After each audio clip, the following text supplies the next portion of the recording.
Dictation अभ्यास के लिए हमारे चैनल को सब्सक्राइब करें। चलिए शुरू करते हैं। प्रतिलेखन संख्या 83। मानक रेडी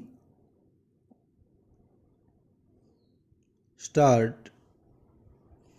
सभापति महोदय, हिंदी की संवैधानिक स्थिति के बारे में किसी को स्पष्टीकरण देने की आवश्यकता नहीं है, और यदि है भी तो केवल यही कि संविधान के अनुच्छेद 343 के अनुसार हिंदी संघ की राजभाषा है। पूर्णविराम।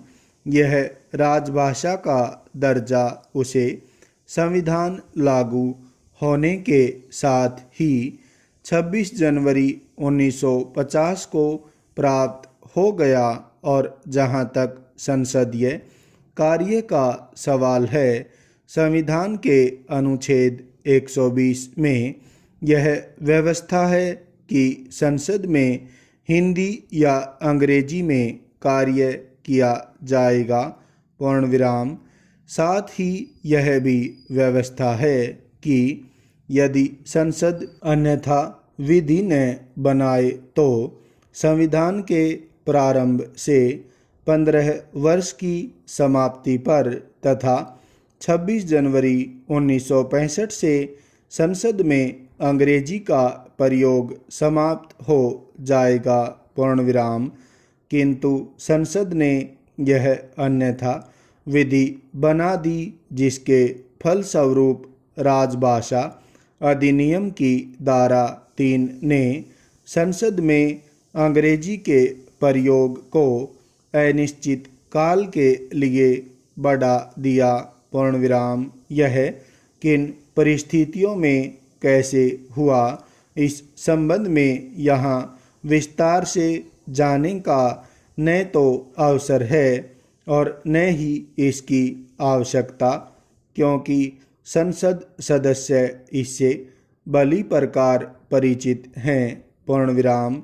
यह स्पष्ट है कि जब तक शासन और प्रशासन दोनों की मानसिक स्थिति साफ नहीं होती और लोग हिंदी को दिल से स्वीकार नहीं करते, तब तक हिंदी को राष्ट्रभाषा या राजभाषा का गौरव नहीं मिल सकता। पूर्णविराम। हिंदी के द्वारा ही राष्ट्रीयता की भावना जाग सकती है। पूर्णविराम। आज कांग्रेस की पहुंच जो जनता तक है, वह मुख्य रूप से हिंदी भाषा के कारण ही है। पूर्णविराम। पहले कांग्रेस में अंग्रेजी का ही जोर रहता था तथा अंग्रेजों की वेशभूषा को ही पहना जाता था। पूर्णविराम। लेकिन अब ऐसा नहीं है, तभी कांग्रेस का नाम घर घर में पहुंच चुका है। पूर्णविराम। अब जबकि देश स्वतंत्र है, हमारा अपना राज है, तो फिर विदेशी भाषा का क्या काम प्रश्नवाचक। अंग्रेजी भाषा द्वारा काम करना बहुत हानिकारक है।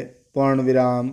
अंग्रेजी में अपने घर काम करके आप स्वयं अपने मुंह से पुकारते हैं कि हम गुलाम हैं, गुलाम हैं। पूर्णविराम। इस तरह से राष्ट्रीयता की आशा करना, अपने देश पर गर्व होना व्यर्थ की बात है। पूर्णविराम।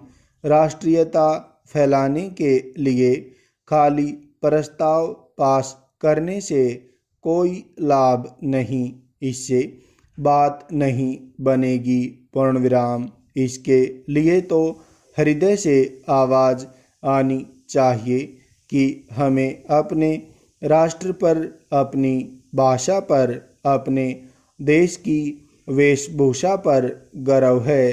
पूर्णविराम। गांधी जी ने भाषा संबंधी एक टिप्पणी में कहा था, अगर स्वराज्य अंग्रेजी बोलने वाले भारतीयों का और उन्हीं के लिए होने वाला हो तो निसंदेह अंग्रेजी ही राजभाषा होगी, पूर्ण विराम। लेकिन अगर स्वराज्य, करोड़ों गरीब जनता, भूख से पीड़ित जनता, करोड़ों निरक्षरों का निरक्षर बहनों और दलितों का हो और इन सब के लिए हो तो हिंदी ही एकमात्र राष्ट्रभाषा हो सकती है, पूर्ण विराम।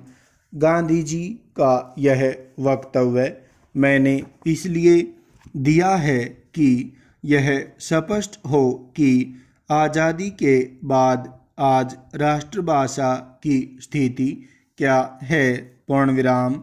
संविधान की मर्यादाओं के अनुसार संसद सर्वोपरि है और 70 करोड़ जनता के प्रतिनिधि वहाँ बैठते हैं, जो सही मायने में देश की एकता, संवैधानिक प्रभुता और जनतंत्र की आशा आकांक्षा के प्रतीक हैं, पूर्ण विराम।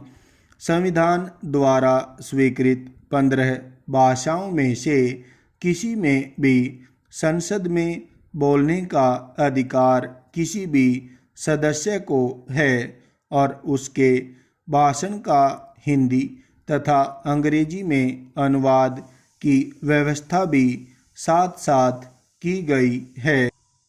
इस भांति संसद की पहल पर किसी प्रकार की रिपोर्ट, बिल, कागज, टिप्पणी रखी जाएगी तो यह आवश्यक है कि अंग्रेजी के साथ साथ हिंदी में भी उसकी प्रतियां रखनी होंगी, अन्यथा इसे संसदीय कार्य संहिता के प्रतिकूल माना जाएगा, पूर्ण विराम।